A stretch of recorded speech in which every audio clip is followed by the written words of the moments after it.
Hi, I'm Tony Williams and you're welcome to Knowing What I Now Know.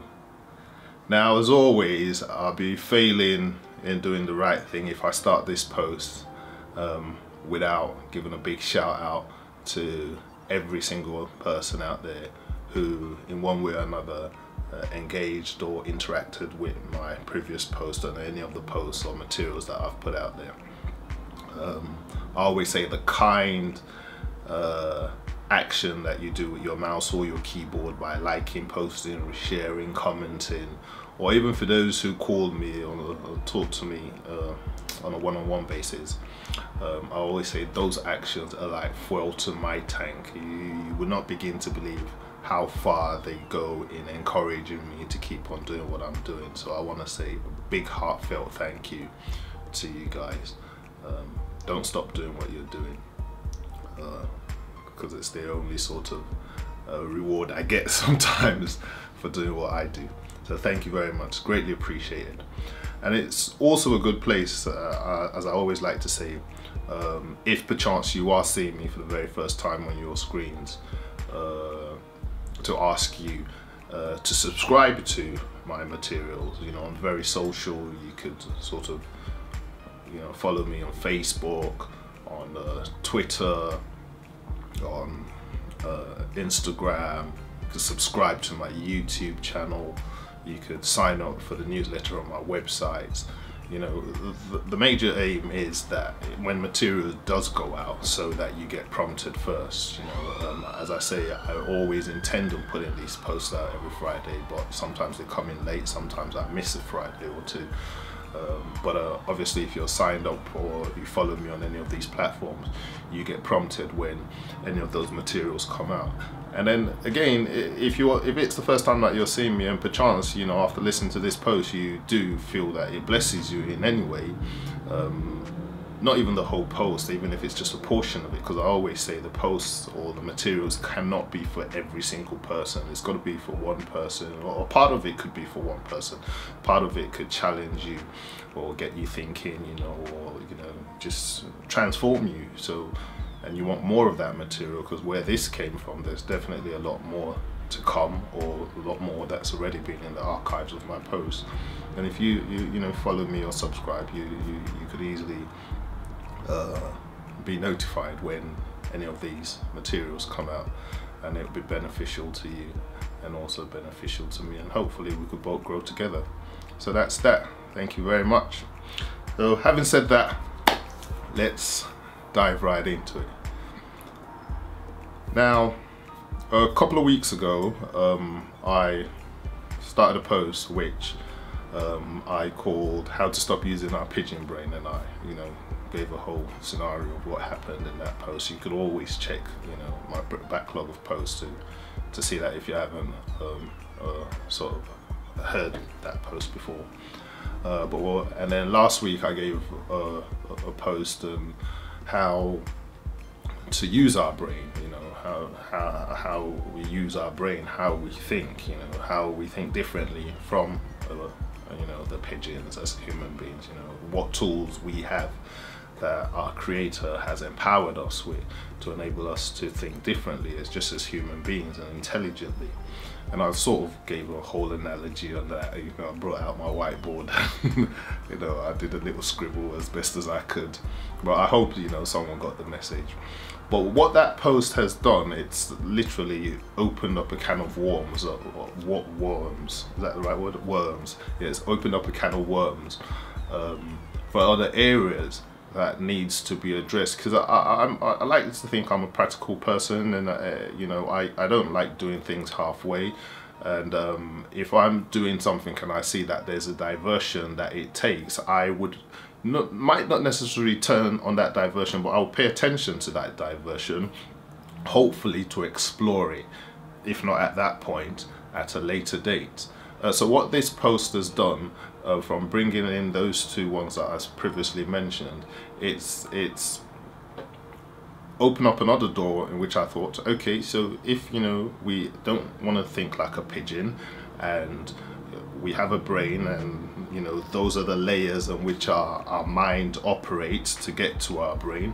So what do we use our mind for? You know, how could we use our mind to attain the achievement and the goals that we want? How could we use our mind in a positive manner to enhance our life?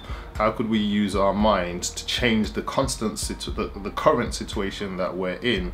Or how could we use our mind to, you know, get ourselves from a good place to a greater place? And that's hopefully what I want to deal with today.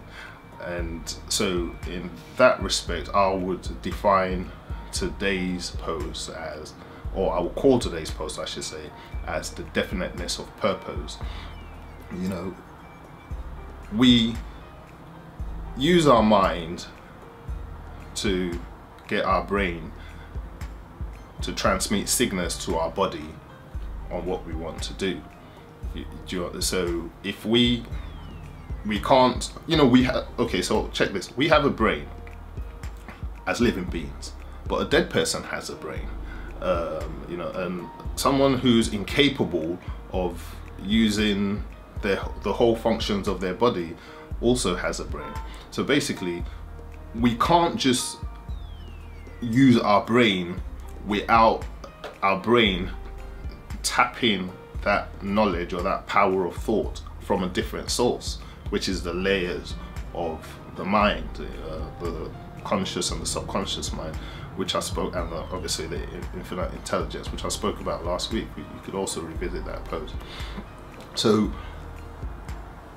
if we have a brain, a dead person has a brain, and somebody who's, you know, busted and busted has a brain, and somebody who's exceptionally rich has a brain, what is it that they do that differentiates all those different people, you know, in their various, you know, sort of stages in life, that makes one rich and makes one poor, and makes one, you know, exceptional at something, and makes one, you know, struggling, or makes one super, you know, successful, and make one stuck in abject poverty? It must be something that they're transmitting to their brain, an idea, an ideology, a way of thinking that they're transmitting into their brain that's making that different. It must be a form of knowledge, it must be a form of wisdom, it must be a form of spiritual belief. You know, all of that coupled or put together, I would call something like a definite of purpose. You know, and like most people would know, and I think this definition is probably not unique to myself. Definite of purpose is like the starting point of every individual achievement. You know, whatever we want to do in life, whatever we want to achieve, whatever we want to attain or be successful in life, we have to be definite about it. We have to have a definite of purpose, and that definite of purpose is what is like our focal point that our mind signals to our brain for our body to lock onto, and then we begin to follow part suit till we get to that specific place and achieve our desired outcome. So we have to have a purpose, we have to have a plan, and we have to be able to put that plan into action. You know, so purpose in itself, I could do a whole massive, you know, blog, cut a few blogs on it, you know, but for the sake of this video, I'm just going to sort of, you know, couple it up, well, wrap it up into maybe two parts. You know, because people say purpose. Some people don't have a clue what purpose is, let alone to be definite about your purpose. You know, but you know, so a lot of speakers will come, or a lot of people will come and say, yes, your purpose is a goal. You know, yes, that's all right, but how do you get to that goal when you're here, when you don't have no money, when you don't have no education, when you don't have no resources, when you don't have no backup? When, you know, how do you get to that purpose? How do you know, you know, these footsteps, the next footsteps you're taking ahead of yourself are aligning yourself to that purpose? And they say, oh, this purpose is this big house, is this big. How do you do it when the job you have, you know, there's, you know, hardly enough for you to break out of that hands to mouth, or, you know, paycheck to paycheck? How do you get to that purpose? It's highly unlikely. So I like to break purpose down into sort of a minor purpose and a major purpose. Now, a major purpose is our lifetime achievement. You know, what we would dare to say, you know what, if I do get to this stage, I find myself fulfilled at that present moment. Because, you know, if you hit your major purpose, the way life is you should set another one for yourself. So if you dare to even hit your major purpose that you set for yourself, which is your lifetime achievement at that specific point, then, you know, just set something else for yourself. But on the other hand, if that major purpose is so scary, which it should be, that, you know, it just gets you out of bed in the morning, like, you know, a debt collector is going to come to your door if you don't, you know, get out of bed and go to work and earn money to pay off these little debts. Then you need to have minor purposes, and those minor purposes are day-to-day purposes, or week-to-week, even a year-to-year, because a major purpose could be a 5-year, 10-year goal. You know, as I said, it's a lifetime goal, a lifetime achievement goal. But minor purpose could be something that you just put in place that, you know, okay, I can't think that far, but I could think ahead for the next 6 months, I could think ahead for the next 10 years. Sorry, I could think ahead for the next 1 year. And that you set for yourself, so that everything you do every single day, you know, it brings you up to that specific point, you know. And then when you get to that point, you could look ahead another 2-3 years, you know, because you could now increase it, knowing that, you know, you capped that gap and you fulfilled it. You can now say, okay, because I did a 6-month plan, a 10-month plan, a 1-year plan, all right, I might be brave or have confidence in myself to do a 2-year. And that's how you do it. But the most important thing is that purpose, that minor purpose, should align. It should be footsteps that is leading you to your major purpose, so that you're not sort of wasting your whole time just, you know, achieving little minor things, and it's got nothing to do with your major thing. So, you know, you set those little goals, little footsteps that you take, that, you know, it's just like a baby ultimately knows, well, maybe not know at that point in time where the baby, but the ultimate purpose of a baby at that time, you know, that they begin to sort of become a toddler or to begin to want to walk is to become a toddler and to be, you know, able to walk and run. But you know, the minor purposes that they set for themselves is like sitting up and crawling and then taking baby steps, and then eventually as they grow, you know, and are more confident in their self, you know, they get to that stage where they walk, run, you know. So the next one would be our plan, isn't it? And our plan, I always say, doesn't always have to be that sound, you know, but we just have to have a plan, because our plan is what, you know, we outline to start making ourselves walk, you know, work, or, you know, take action into fulfilling that purpose or that goal or that desire that we want. So without a plan, without knowing that, okay, this is what we're going to do to attain that goal or that desire or that major purpose or even that minor purpose, you know, we could have it all there, but we're just never gonna go there. It's like saying I want to leave from here to go to sort of Brixton, and I just get downstairs, I sit in the car and I fall asleep in the car. You know, if I sleep there till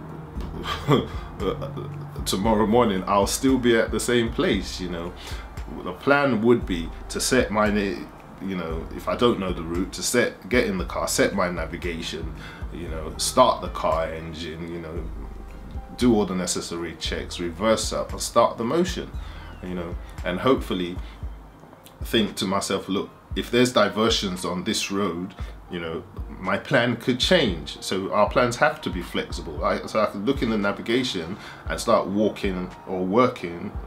No, is it walking or walking? Yeah, walking or driving. Actually, driving it is, isn't it? And start driving towards the route of my, you know, desired location. And, you know, there could be obstacles, there could be traffic, there could be anything along the line.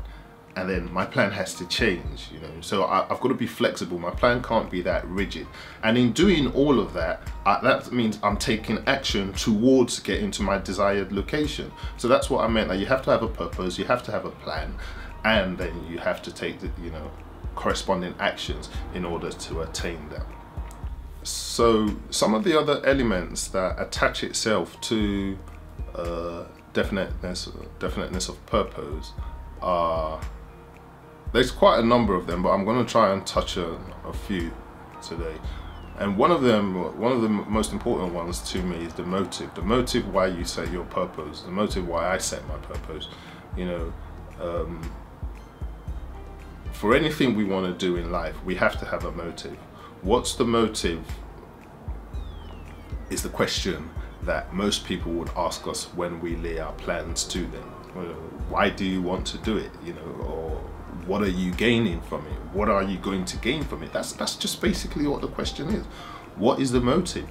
And if you don't have a motive, then you would lack desire, and you would lack the ability to pursue. You lack the ability to sustain. You know, when the winds of storm blow, or when things rattle your cage, because there's no motive, you just pack up. It's like, you know, so you want to go to a bank, or we want to go to a bank and we want to ask for a loan, you know, away from them saying, oh, bring me collateral or whatever. They want to know what your motives are. They want to see a business plan. They want to ask, you know, are your motives strong enough to be able to repay this loan at the precise time? You know, because the banks are in business to make money, and so is anyone else, you know, who wants to help us.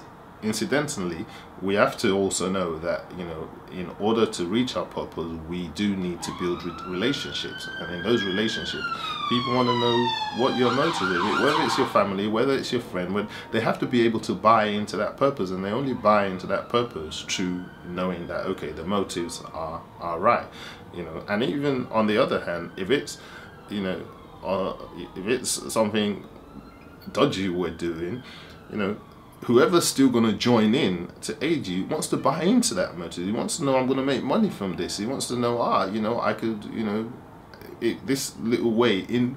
Technically, nobody does nothing for free. You know, everybody wants a piece of the cake. So everybody wants to know that whatever they're, you know, putting their hands to the plow for, it's going to bring them a reward. So we need to know what our motives are. We can't just set up a purpose and just think, because it sounds interesting, because it's going to buy us a big house, because it's going to buy us a big car. You know, there has to be a specific motive, a well outlined motive. That, you know, that motive is what, you know, wakes you up in the morning and know, do you know what, if I take 1 hour extra nap, I've delayed myself in fulfilling the plans that I need to do so I could get to my purpose. And that motive is what keeps us carrying on. It's just a sort of energizer, that motive, you know, that helps us stay consistent on our paths to achieving that goal. One of the other parts that I also think is important is repetition of thoughts. Now, as I said, this whole sort of series that I'm doing now came about by the power of using our brain, and the power of using our mind, I beg your pardon. And there's no way you could, as I explained in the previous post, there's no way the subconscious mind accepts and sends things to the brain if it's not impressed upon the subconscious mind. You know, so it constantly look, when they say practice makes perfect, that's one. They say, you know, whatever we constantly repeat and repeat and repeat and repeat and repeat over and over and over again, we become experts at it. And everything that we know up until now as human beings just shows that there's this form of repetition. No matter how gifted you are, you know, no matter how talented you are, if you don't constantly practice at that thing, you know, your talent or your gift will just wane away. Now, there might be traits of your activities or actions that will show this guy is really talented, but we will never fulfill that actual potential that is embedded in us, you know, through that gift or through that talent, if we're not constantly repeating and repeating and repeating. And it's that repetition of thoughts that if we have a goal, you know, remember they said whatever the mind could conceive and believe, it could achieve. So once we conceive it and we believe it, and we constantly, you know, repeating, you know, we're eating it, we're sleeping with it, that purpose, that plan, that desire, you know, eventually our subconscious mind would open up, you know, to accept it. Because remember I said in last week, our subconscious mind only accepts. It doesn't make no judgment about maybe or maybe not, maybe, you know, you're capable of, maybe. The minute, you know, it's impressed upon it several times, it would accept it. And then it will begin to send to the brain signals. You see how it works? It begins to send to the brain signals that yes, this person is like this, or this is what this person is. Or if that person is not even like that at that time, you know, through, you know, the power, the conscious mind and infinite intelligence, all your surroundings begin to transform itself to make you be like that. You know, and I'll make an example of these things in case you choose not to believe me. When you want to start smoking weed, for instance, for someone who's never smoked weed before, sorry, I've got this itch on my nose, I don't know why. For someone who's never smoked weed before, the minute you take the first puff, maybe your friends gave it to you. You might not know a weed seller at that time, but you take the first puff, you like it, you go home, you think tomorrow I want to take weed. You find your friend, they come to bring weed. After a while, you start having thoughts, I want weed, I want weed. Now you're not relying on your friend no more. Your mind, you that you didn't know a weed seller before, your mind would locate where a weed seller is, or your subconscious mind would accept, because you're constantly thinking weed, weed, weed. Your subconscious mind would accept that fact, send it to your brain. The brains will send that action to your body. The energy around you would begin to locate where weed sellers are. That's how it works. It might sound crazy, but that's how it works. And then before you know it, you know 2, 3, 4, 5 weed sellers. And so go it for criminals, so go it for successful people, so go. That's just how it works. You know, the laws of nature, they don't change. They don't change. We've never seen the law of gravity suspended for a minute. Like if you jump out of this building, you know, for 1 minute, you might just land on air and begin to walk on air. It doesn't happen. You know, and that's how it is. It's so set. So through repetition of thoughts, we send to our subconscious mind. We begin to allow our subconscious mind to accept those things that we want, our achievements that we want. That's where affirmation comes in. You know, that's why they say affirmation, affirmation, affirmation. And alongside that repetition of thoughts, we now have to have what is the fourth one, which is called faith. You know, faith.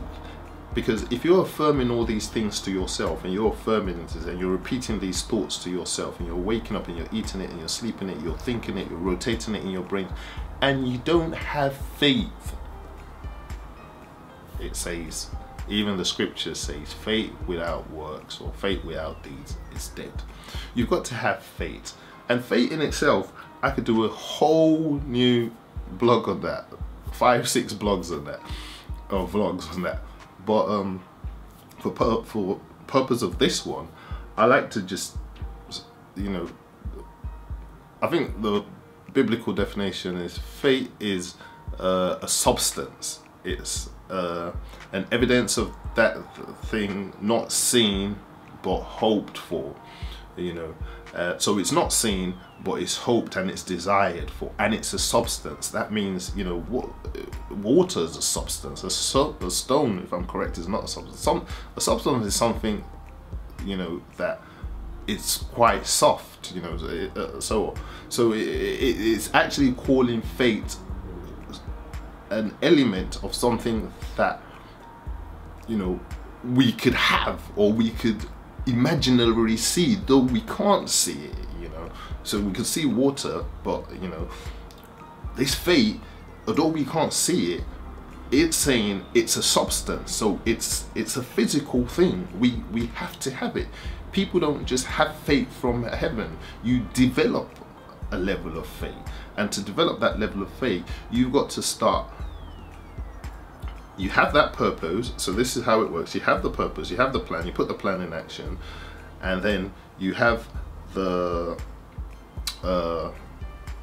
motive. And after you have the motives, you know the reason why you do it. That motive gets you out of bed in the morning. Then you have the thoughts, and the thoughts are the repetition. You know, all this leads you, the thoughts all leads you into faith, and that faith is the substance, the evidence of the things not seen. You're not seeing it because you're not physically there yet. It's a purpose, it's a minor plan or a major plan, and then from then on, you've got the what that faith induces is a form of belief into making you know, or making you believe that even though this thing, I'm yet to get it, or I haven't attained it yet, inside my heart I know I could get it. And that's just what faith is. And this faith that I'm talking about is total faith. I'm not talking about faith that you wish for, because if you wish, it may or may not come true. I'm not talking about faith that you hope for, because if you hope, you might deserve it or you might not deserve it. I'm talking of a faith that you totally believe in, totally, like unshakably. You're set your mind that you believe it. That's the kind of faith that brings attainment to our definite of purpose.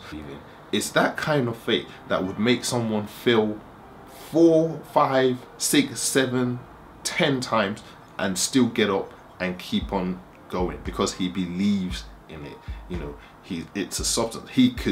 It's the substance, that substance is his purpose, and it's the evidence of what he hasn't seen, but he believes that, you know, he would get to that substance and he'll be able to grab hold of that substance, you know, and attain his desired goal. And that's how fate works. So we can't hope for it, we can't wish it, we can't have it heartedly. Even the Bible says faith as tiny as a mustard seed would move a mountain.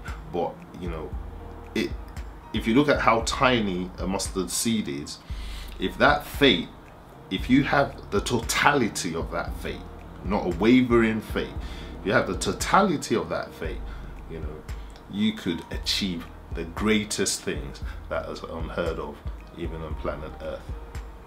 And I think the last one I want to talk about today, just because of time, would be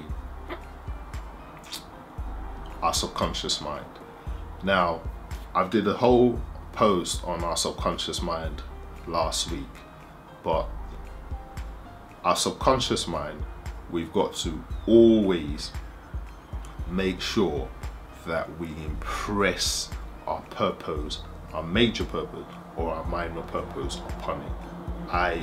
We've got to sleep with it, we've got to eat with it, our thoughts, everything we do in life has to align with it. I mean, I'm not saying that we can't deviate or we can't, you know, but even in that, you know, it's only for a slight moment to know that you could come back to the, because in absence of that, what we find ourselves doing is our subconscious mind would not accept it. You know, our subconscious mind is a very jealous mind. You know, why do you think people, so what is distraction? Distraction is that you were on a route to somewhere and then you got distracted, and that's because you've let something else come into your mind that has pulled you out of the route or off the route in which you were before. And that's basically how it is, you know. So we've got to constantly keep our thoughts aligned, you know, impressed upon our mind. Let our actions, as often as we do, you know, write your plans and your purpose down, write your goals down, write everything down, write your desired outcomes down in a nice, clear, you know, the scripture, Habakkuk 2:2, write the vision down, make it plain, even though it tarries, it would surely come to pass. You know, it has to be clear. You have to understand it. You have to be able to memorize it. You have to be able to believe in it. You have to be able to see it every single time. You know, stick it on walls. You know, create vision boards. You know, just make it all up in your face, as they say, every single time. And I could assure you, you would get to stages where you could tick off points for minor goals, one by one, and then major goals eventually, and then you'd be able to find yourself being fulfilled from that major goals, not being fulfilled by that major goal, and setting up other major goals for yourself. And that's just how it is. If we look at the most richest people in the world, most successful people in the world, that's basically what they do. You know, nobody gets rich and sit on their ass, or wealthy and sit on their ass. You know, they get there and they just want to do something else. You know, it could be a major purpose as silly as just giving it all away. Bill Gates did it, Andrew Carnegie did it, you know, a whole lot of other philanthropists, you know, as they know, did so many things just like that. So yeah, that's about definiteness of purpose. We have to have that purpose, we have to have that plan, and we have to keep doing the right actions that would bring us in line with our minor, or be it major purpose that we have for ourselves in life. Thanks for listening. I hope this post blesses someone. Sorry about the nose itch. I don't know what's hit my nose today, but something's just there itching it. But yeah, hope you have a fantastic weekend. Don't forget to subscribe to any of my social media platforms. Share, like, repost, comment. Until we speak again next time. Good night and God bless.